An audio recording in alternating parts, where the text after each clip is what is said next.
नमस्कार दोस्तों, आज का हमारा टॉपिक है अपेक्षा। हेडलाइन है, धीरे धीरे हमें यह एहसास होता है कि हमें क्षमा मिलनी जरूरी है। वैसे वैसे वैसे वैसे हम दूसरों को क्षमा करने लगते हैं। आगे दोस्तों, दूसरों के प्रति हमारा व्यवहार हमारे अपने खुद के जीवन में अपने प्रति व्यवहार को दर्शाता है। जब हम अपने स्वयं में परिपूर्णता ढूंढने लगते हैं, तब हम यह परिपूर्णता दूसरों में भी देखना चाहते हैं। जिस तरह और जिस गति से हम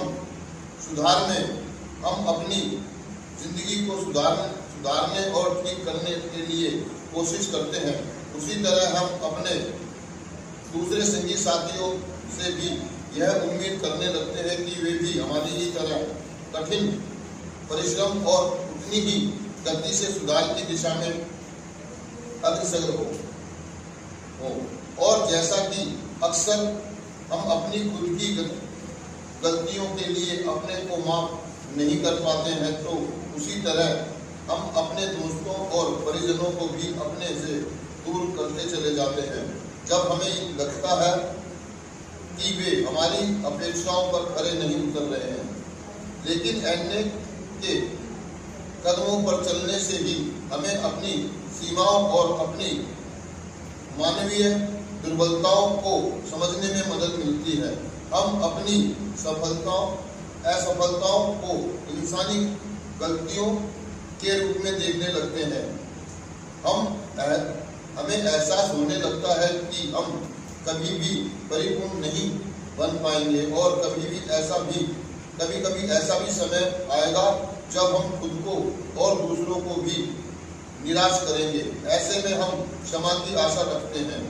जो हम अपने स्वयं को उदारता से स्वीकार करने लगते हैं, क्यों हम उसी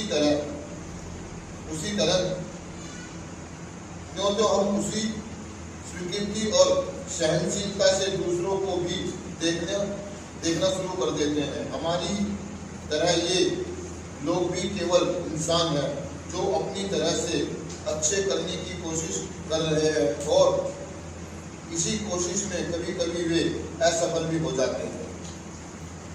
दोस्तों, अपेक्षा उम्मीद मतलब जब हम कार्यक्रम में आते हैं, कहते हैं ना, वो बेसब्रा होता है। क्या होता है? बेसब्रा। हमारे में बहुत जल्दबाजी होती है, बेसब्रापन होता है ना। जैसे हम धीरे धीरे अपना पेशेंट के समय पे काम करते हैं, हमारे में थोड़े से सुधार आते हैं और हम एक सीनियर के लिए कह रहे हैं, जब हम दूसरों को बदलते हुए देखना चाहते हैं।